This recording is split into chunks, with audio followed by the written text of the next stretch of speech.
na enkrata efiri eye mampanyini John Dramani Mahama Nakache enso atimi aba beto ye na aproso na wo chemu se sankrata we no otintim ya na tese otina eye civil service instrument 2025 so ana wo chemu se wode san hyewe ede aba eye LI na wo chemu se wo hwe eye mampanyini dwumadie ne ntotoye mu a wo hwe section 11 clause 3 eno eye Civil Service Act na afi apem ankono economy ensa PNDCL 327 PNDCL 327 na wasi wonu se watitim de agu odum ai watachirem kama se do be obi akwakenka beti ase ene da ya wo chem se da na no eye obepo busu da toso nkono afi pimienu ene aduonu enum Ghana ma banyini agina ayama mratumi so a kire se ahweye wodo ye wo ewo mamu ya no no edo so dodo anu nti ewose ahwehwe abi so anase ani bi yakeka bi azusu bubo mu o se de be ya asrafo makoma aduosi a wahye Ghana fo bo se wo mu no be ye adwuma no wo be yiyi no na enkobro so ama Ghana fo emetwe na bo so anu nti Watchem say no why ye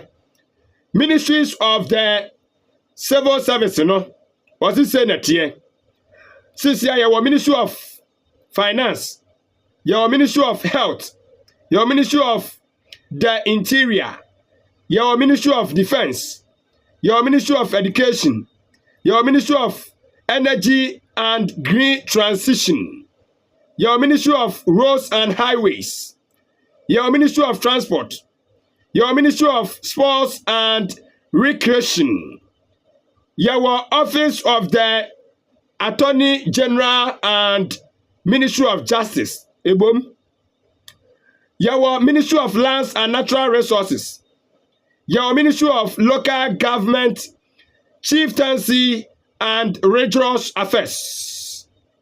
your Ministry of Foreign Affairs, your Ministry of Communication, Digital Technology and Innovations, your Ministry of Environment, Science and Technology, your Ministry of Youth Development and Empowerment, your Ministry of Works, Housing and Water Resources, your Ministry of Gender, Children and Social Protection, your Ministry of Tourism, Culture and Creative Arts, your Ministry of Labor, Jobs and Employment, Ministry of Food and Agriculture, Ministry of Fisheries and Aquaculture, and Aquaculture, and your Ministry of Trade, Agribusiness and Industry. And afe was it your recreation so and no I want to no and what chem say no ebeye ejiche ya ene wo mu etuo na wo chem say eye civil service instrument 2021 LI 212 no was wo ma ye firi ho. The Civil Service Instrument 2021 EL where EI mum kafra EI 12 ye free ho eti eno so sensem eno no enti abusuafo de mbobo so ma we nyina no okika bom a eche se eye mako aduonu miensa sisi a ministries no baabi aba bedru no ye hwan so e de afi 30 e de aba 23 etiwe Ministry of Finance na won ba hwe sika sem dwumadie ntotoye so. Ministry of Health no e ba hwe yapom den. Ministry of Interior no e ba ne bambo dwumadie mu a omudi makotene. Ministry of Defense so e ba giban aboban ato ofasuo de ama no kama. Ministry of Education also ebe se enwumasua so. Ministry of Energy and Green Transition. Wama say nyam wodin dwumadie ntotoye eso. Ministry of Roads and Highways. Ebe say na kwan ne akwantempo dwumadie ne nsenkaye so. Ministry of Transport. Ebe hwe akwan abadie dwumadie so. Ministry of Sports and Recreation. Omo so be say na gudie ene yakopra ya goprama ehon nsem dwumadie so. Eno so be hwe omo nsa. Na Office of the Attorney General and Ministry of Justice so aye aban mlanimfo ahweye ene afensurasyo amehwe atenten ne dwumadie so. Na Ministry of Lands and Natural Resources ahwe yensa ase no obade ne mapa ewo emu ene eso ensenkaya dwumadie so. Ministry of Local Government, Chieftaincy and Religious Affairs. One measure I can say mantamu amamuo afei yen ahensam ene yen yesom ensanka ni dwumadie wo mo na be hwe so. Ministry of Foreign Affairs be hwe amanane dwumadie ne totoye ensam so. Ministry of Communication, Digital Technology and Innovation wo me hwe nkitahudie abefontentan nyansapo hunu mo dwumadie ne ntotoye eso. Ministry of Environment, Science and Technology ebe hwe yanatenaye abodie mu nyansape anasa abodie mu nyansapo ena afe abefontentan dwumadie no ehunu mo nsankaye so beda omabam. Ministry of Youth Development and Empowerment eno be ya asoya ebe hwe mmabunu mpuntuo ene siye show no mu enkunan na omatimi akoso aye omudwumadi esafata ni nyina beda omo enso abam. Ministry of Works, Housing and Water Resources wamo ebehwe omanyuma ene afei adansie ena yensuo dwumadie so ensam kayeso omo na beda omo abam. Ministry of Gender, Children and Social Protection wamo na ebehwe mane mema mofra asitremu bambo dwumadie enso so eso. Ministry of Tourism, Culture and Creative Arts wamo ana ebehwe yensra hwe bia ye dwumadie ana afe yamamre ne yamane ene afe enso so no nimdia ye ne atimdiye bibi ehon senkaye nyina betimi enso adoma bam. Na Ministry of Labor, Jobs and Empowerment wamo be ya ahweye wamo hwe apadie hu ensem nyuma ene afe enso no adwumayefo ne adwumawura mo so nsem kaye enso so beda wonum abam. Ministry of Food and Agriculture wamo be hwe nuane ne kuaye adwumadie ne ntotoye eso. Ministry of Fisheries and Aquaculture wamo hwe afarefo adwumadie ene ntotoye ene won nsem kaye eso. Na afi Ministry of Trade, Agric Business and Industry enso ya so yomewe dwadie ene kuaye dwadie ene ye agric business no kuaye dwadie ana afi mfidijuma enso so eso eno beda omo abamu enti so far so good akosiboni kasa sisi an we ne ahweye a abanfofra wabayi wo kire se ode beye adwuma enti nkrata aba no emu nchirimu enso no ntiwe ebeye Civil Service Instrument 2025 na chese na ba be yi ye Civil Instrument 2021 no enso e de afiri ho de ne sache ase eyo pe mu na kasa His Excellency John Dramani Mahama, President of the Republic of Ghana otintim no ana wa gazette date of gazette notification no 9th January 2025 ti ebusuafo ehun ensem eno no sisi ano ahwe ni bi wo no ma ye de bi akoka bi ho ye de bi akoka bi ho we hu hyeda hunu foforo bi a hyeda fremu ana meboa we hu hyeda hunu foforo bi a fremu de hian se energy no na green transition abeka ho eno so e brofo ne chechire mu na namde ma wo no ana sisi a youth and sports no ana sisi a yachem sisi a youth no abenya omo ede eno ye youth development and empowerment and tivansa no na sisi abeka ho ena ya benya youth sports and recreation aha tene foforo bi aten se ewo mu a de aka ne de ena sia sanitation and water resources no eno so sanitation ni mo sanitation ni nim water resources na akoka works and housing ne ho sia sanitation wayiram njeni ba bi akokofa ena chieftaincy and religious affairs no so yede akoka local government ne ho enti yede bi akokeka bi ho Ghana man panyini His Excellency John Dramani Mahama enra na eye enkramofo da ponda a wonmo emfani agrose bi nyina nim so omde womo som eye eda efiada ne sayo suntino Ghana ba bia befa bia no na ayade se wo hyiehia nkramofo a na wonm ekọ mahia dan mu na wonm de aseda akwa ala sede se na efata na mamudu wani kire mu ankabupuni mantamu dia na chesepani kwhwa nya asem tetwa kramoni bia be hie ne bia no nani kire mu ewo national mosque ano ewo kanda na ni nyina mu ene se ho ana Owura John Dramani Mahama wone eye na be de kire obenfu gina na opoku ageman ene ndc amanyokuo no atotodro ni ani ntra kuku danfo ene achitafo de nyina di hwi ekobowura mu ewo eye national mosque wo na ni nyina ne se Owura John Dramani Mahama enei nkunimdi ekọ edema na waba be yaba mpanyini no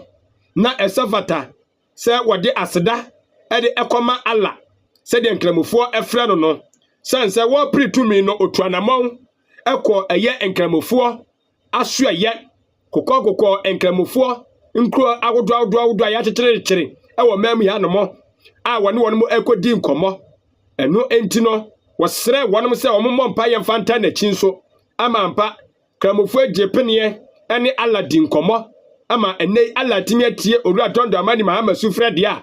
na wose otimi de aseda ekoma eye nkramofo nyina na wada wonom ase wonpaebo omode ta eye na chie ama enei nkurumdie no so atimi akode ama no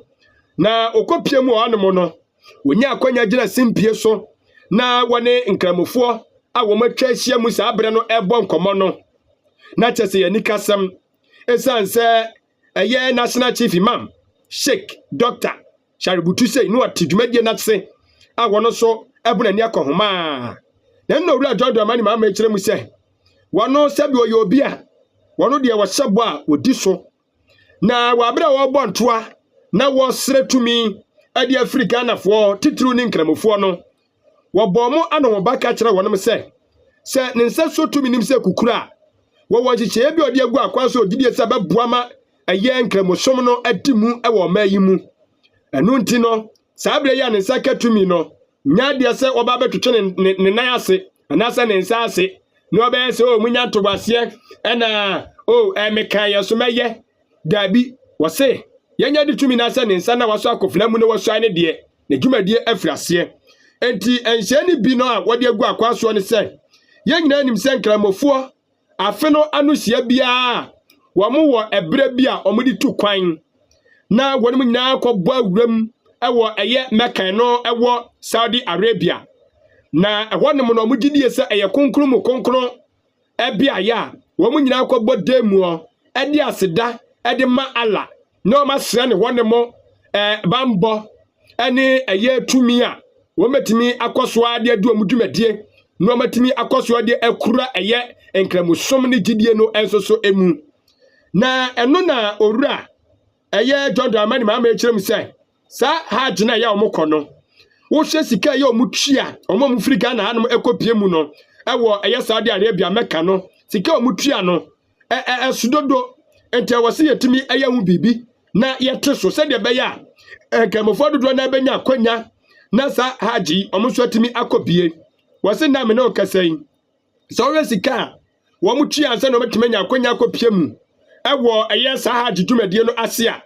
Ghana esom yesika boten no sidi no 75,000 na Owura John Dramani Mahama se adai wobi etu kwan na wakosra mpaibo eno kura mpo se wakose ya enyo no kwa no empire bo no wakọ akobo obo bi ma oman no eti ade no oman nya nneoma betumi aboa ama nkrebofo dodo na atimi akọ se de se dodo na atimi kọ a wo mo mpa ye no ebetumi enso akika abom na atwetwe Nyankopɔn aso ntam no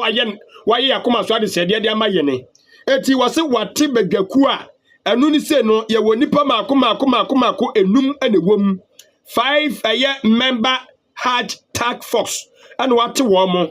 na uhwemu a nipa wodi wo manim na won matimi atoto nneoma siginaye aboa amasa Hajj fair no aboa aba fom no wose eno ayo panyina efren se odimanyafo Collins Dauda wose opanyini wa tram na se badwafi acha papa etuo ni mute ogidie se obetumi enso aboa na badwakuo yi atimi ahwe kwa mefa so a eyesa Hajj bo no obetumi ateso na nkramofo dodo na atimi anya kwan akopiem odwumadie kase no enso so ase na wose Hajj conference bi eba so a sa badwaku a wapa wo mi wo mo bekobi na wonom so so atimi akwakyere omadwene na o makohwe ntotoye a wo mo eba obetimi de aku apono so na aboa na bie kwan de ato e de ma yanuanom nkramofo nyina na se Hajj bre no so a na wonom ekwa eni wonom amote aboa bonso atimi akobi wonom amote odan ezongo omso atimi akobi wonom amote aye asani zongo womso atimi akobi na omukọ na omu nyina kabom la ila ilala oh sisi a na edu obo ade anim sanso omone no anu odin eti anu betuatua obo ade aso ntem so na Allah enso ayomakoma so ade sede de ama wo mo omuso tumpope ebi aka omai konkono Ghana yentie eye Owura His Excellency John Dramani Mahama. A promise that was made to the Muslim community, and I can highlight a few of the promises. And one was that we will reduce Hajj fares drastically. I have formed 5-member Hajj task force that is led currently by our longest serving MP, the Honorable Collins Dauda, and they'll be leaving for the Holy Land on Monday to participate in the Hajj conference. And one of the tasks that I have given them is to go and make arrangements so that we can bring the Hajj fares as low as possible so that as many Muslims who intend to perform the pilgrimage can do so. Adishimamba ene awiti ye Ghana Mampenyini His Excellency John Dramani Mahama. Islam se jatano no bali bambo ade se kon na wamenansi wan wadi bi atusu bi ma wo kire se ye nyina ye sanso nim senka bofuo wonom wo eye busumi bi a wo mo de si wonom ede ye akonkyere wo mo kyere wo mo yam kom edi eye muadeada na ma bompa ye ede asire eye Allah se wo mo omayi na afen so no wonhwe se enkramofo nso betimi agina brane na sa eye Ramadan fasting na ekoso no wo mo ede ba na wie ya eye na wo mo edi ahyiamu na afe no omakọ bompa ya etwatwo omu wiade aka ya didie ni onom ni anigie na enu na Owura John Dramani Mahama ekirem se eye ide fetel no ewose ye mutimi ehwe na omu bowura eye Ghana bra ye de ensoso asiwanom se sabra we de dura eye nkaye ede ma ade bia esi ye ya abakosem enti Ghana fo adwuma yefo nyina monyema home homegida dwumadie ne hyehyɛ ya hyehyɛ wɔ Ghana mamramu no holidays act no wɔse wɔ mo bɛbɔ awuram na wɔ mo ɛbɔ awuram a ensakyerɛyɛ betumi akɔso saa ensakyerɛyɛ bɛkɔso no ɛyɛ ensakyerɛyɛ a ɛba bɛboa asan so agye homegyida ne bi ɛde aka ɛyɛ homegyida baako a enkramofo ɛwɔ wɔ abra mo de ɛyɛ kyiriwia no aba na wieyɛ no yɛde baako ba bɛka ho amana yɛ nafua mienu ahomegyida ɛde ama ɛyɛ enkramofo eto omo de Ramadan fasting ne ba na wie ya wo mo benya nafua mienu a omo ade beje won ma home a wo mo emfa enko eye adwuma se koba ne sanso de a na je se ba be homegye dade ama Ghana fo nyina sanse ye nyina na egidi se ye oman baako a ye de empaibo ekotwedi ampoanim de tie ne se obi som ana che so no de dura woni muadieda eti ye de drupe oboa ye be kwa asori dem si aso ye kura wo bio si Yesu Kristo ye woni si ye di ahome be sendefo amiensa kora beboa etu osi ka bofo nso nya defo amienu no mo de tu ama home a esafata etu osi holidays art no won be bawuram no ma ye mu nsakyeraye na timi aboa ama nenkramufo wo mo ya akonche nafu poli aduasa ye say asem keto 30 days fasting na wa wi a wo say owie ya wonko aduma sese nti owura dondo mani ma ama say obema ma homegye dan baako ade api so na timi aboa na ne nyina mu ono wo say ye bo sha wo hye eye nkramufo ena wo susu gitu mu amkoto aba ede ma no enti wo say odi so say de be ya enkoye sebi mpredia sankwasiafo bo hye